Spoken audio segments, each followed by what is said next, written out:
Well, hello, Stampers. It's the Pampered Stamper. My name is Jackie Vandersar Boot, and I am a Canadian Stampin' Up! Demonstrator who is living in the Netherlands. I married a fantastic Dutchman, so now I run my Canadian business from here, and I also have a small European business as well. So that means you can shop with me in Canada and in Europe, so that's pretty awesome. I'm all excited today because I got my new colors in and I've been playing. The downside of that is that the time gets away on me, and I've been playing so much that I might be running a little bit late today. So bear with me. I figure better late than never, although consistency is important. I know. So anyway, thank you for joining me today on YouTube. So my stories are more about what happens when a Stampin' Up! Demonstrator gets a box full of goodies and gets all excited about the new in colors. Well, I did organize my file folders, so I have them all labeled and the in colors are all ready to go. But I decided that to show them all to you, I need to be more organized. So I'm going to show you some stuff today with the new colors, but it's not going to be a thorough in color and new color reveal. But I will talk and tell stories as I'm showing you. So let's take a look. This is the new annual catalog. I'm not allowed to show you the inside of it yet, but you can see some in colors on the outside of it. May 2nd is when you can start ordering out of this catalog. Unless you are really impatient and you want a super good deal, then you can get the starter kit and you can put all those new colors in it right now. So message me if you want to do that. I am showing you this pretty paper, and this is the boring side or the beautiful side, depending on whether you like busy patterns or not. And then look at this. I'm going to focus in because these are so beautiful. I played with them a little bit. These are our daisies. Look at that. So that's what they look like. And let me show you something. There's another one. There's this little guy, and then there's this insert that you can do. And I used Lemon Lolly. These are the Cheerful Daisies dies. And I don't have them on a magnet yet. They have this one for the sayings. And then this one is a whole, it's one. And then you cut them apart. You can save them, put them all together, but I decided to cut them apart. And then they layer with these detailed dies. And here's another one. And then there's the big outline dies that does the base of them. So I thought this was really, really cool. I think it looks great when it's all done. And then there's some that I haven't used yet. Let's see. Do I have room for all of them? Let's see. Well, I don't really, do I? I'll zoom out a little bit and you can see them all. Then there is this one that does this really fun branch thing here. And there's the leaf that cuts out a leaf. This cuts out a stem. And then this cuts out, wow, a tiny little center of the flower. And then here is, whoops, too much. And here's the stamp set, Cheerful Daisies. So I haven't stamped everything yet. I've only used a couple of the sayings.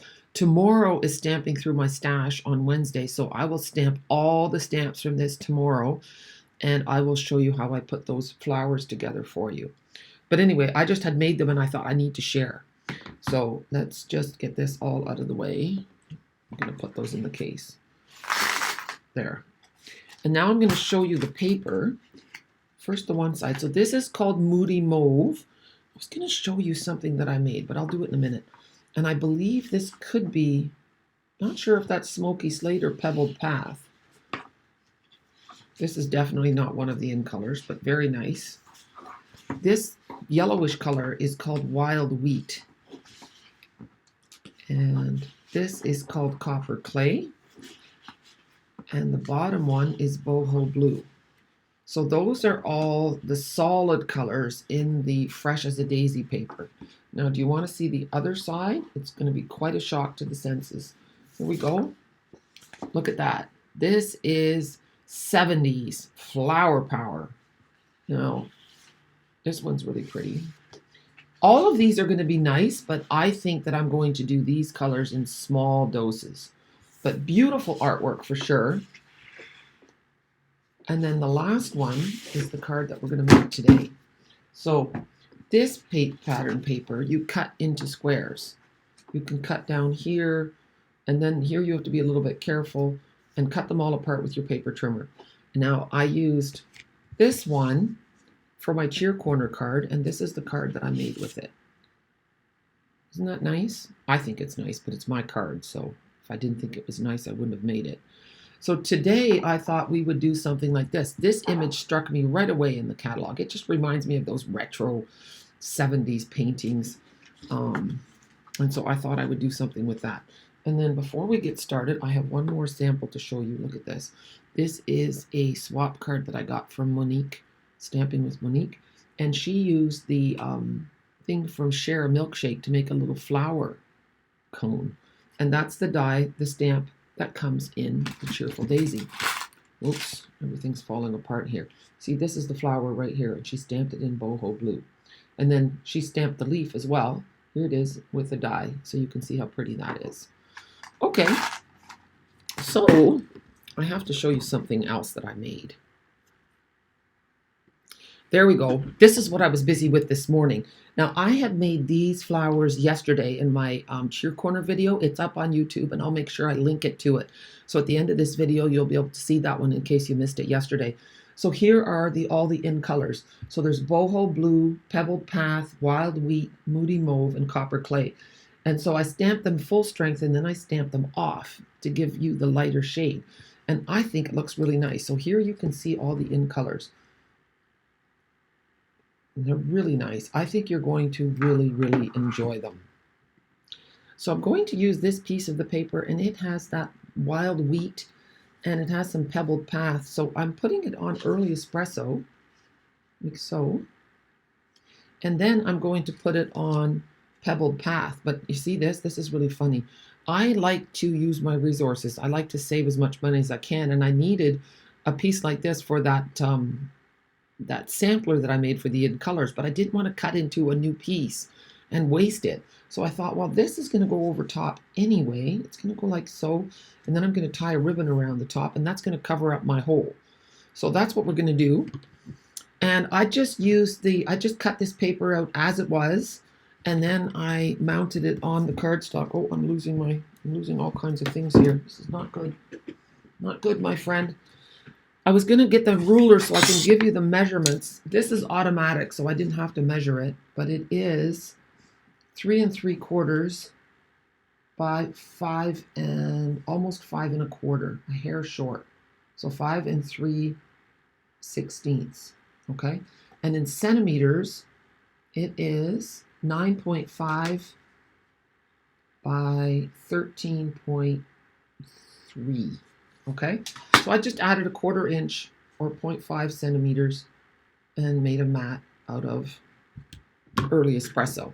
Now, looking for my liquid adhesive. So we're going to do that first because that really makes it pop. I'm all about simple cards. I'm all about letting the pattern paper do the work. Of course, it's fun once in a while to make a fancy card with lots of layers and fun folds and all kinds of things. But for me, that's the exception and not the norm, because otherwise I wouldn't send as many cards. And it's all about sending the cards that you make, not just having them pile up. So I'm using liquid adhesive because then I can wiggle it around a little bit. So I make sure my top corners are even with the sides. And then if my cutting's off a little bit, I try to make it as good as possible. So that looks good. And now we're going to put it on here, and this is a bit off because I had to use the measurements that were in the card, in the paper. I have a bigger border at the top. Now I knew that was going to happen.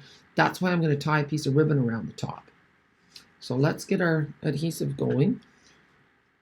And I'm going to put most of the adhesive along the bottom here, and then a little bit here because I don't want it to be in the open spot.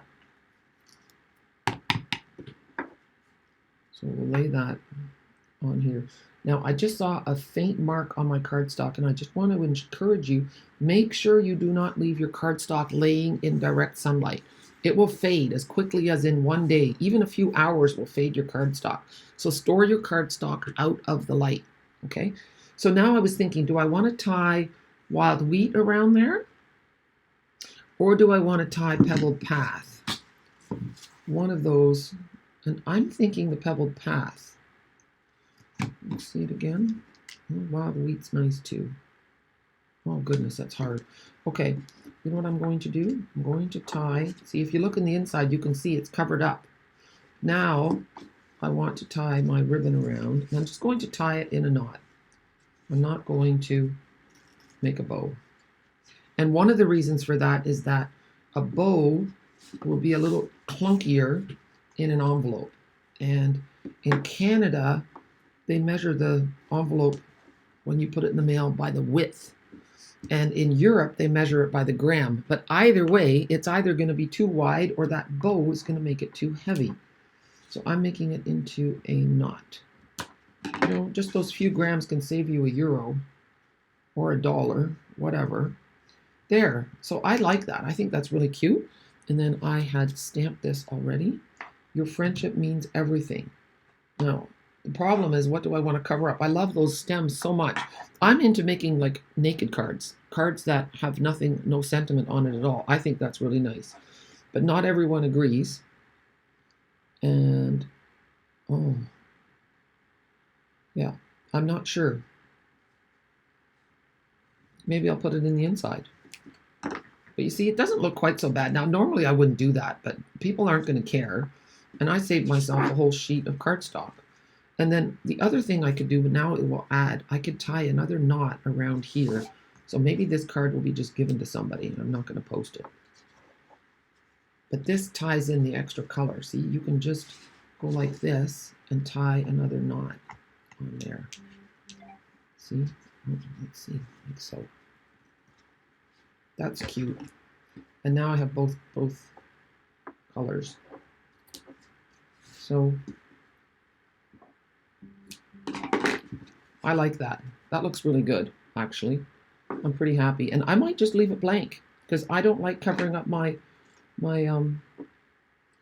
stems at the bottom. Now I did have a wee little banner. I might use that instead. Okay, so I've come up with a solution. I've dug up this beautiful stamp set, threw it together.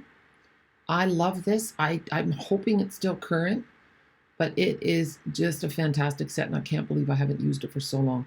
So I've stamped Stay Strong, My Friend.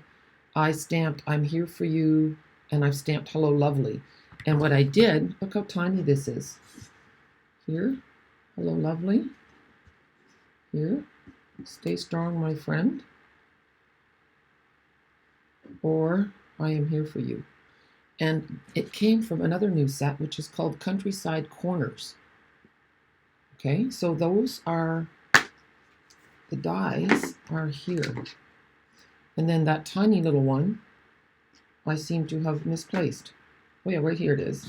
There's the little guy that I use. So those are all the dies. And then here are all the stamps. See, I have to take them apart yet. So I thought the dies had this dotted thing in it, but it's actually a stamp. So that's for next week. Lots of good things happening. So let's finish off our card. I'm really happy with it. Yeah, sometimes I would just tuck this in because I'm not sure which one I want, but I'll tuck it in with the stamp, and then I can always stamp one over top of each other. I'm Here For You, Stay Strong, My Friend. And then you can just pop this up with some mini dimensionals. And what I like about this is that it doesn't cover up my stems. So I have a beautiful, here, I'm just going to put it on there. You want to make sure your flat ends of your dimensional are with the flat ends of your, it just fits in there. You don't want it sticking out. I could have cut it in half too, it's because it's just the right size. Okay. There we go. Oh, I took the whole thing off. I have to do it again. Oh no. Oh, it's stuck to my hand now. This is not good. Ever have one of those days? There. Okay, this is not good at all. I'm going to take the backing off. And now I don't have to take that end off anymore. All right, life is not going well for me in the little mini dimensional world. Yeah, the sticker is off. That's the problem. Okay, I made it work, and I think it looks really pretty. I haven't done anything in the inside yet, but I'm running out of time. I have to stop this, or otherwise you guys aren't going to get this video on time. But I love my ribbon trick. Doesn't that look beautiful? And you can see how gorgeous this ribbon is. It's soft, it ties beautifully, and it looks gorgeous. It just really brings out the nice colors in the cardstock. So this is going to be a part of my In Color Club. You can join either in Europe or in Canada. I just posted about it on my blog. There's a handy dandy PayPal button that will save you your spot. And then as soon as the catalog goes live on May 2nd, I will mail out your things, and then we'll have a free Zoom class together. So stay tuned. I hope that you join the In Color bandwagon and we'll have some fun together. All right, guys, thank you so much for joining me for Stories and Stamps. I hope that you have a super day, and remember, together we can change the world one card at a time. Be sure to give me a thumbs up if you like the video and hit that red subscribe button. When we get to 5,400 subscribers, I'm going to be giving away the Eden's Garden bundle. Okay, you might be a lucky winner. All you need to do is subscribe and comment on one of my videos, and you'll be in the draw. Isn't it fun? I love to give things away, and I love to see my YouTube channel grow. Makes me super happy, and I'm so glad you're a part of it. Bye.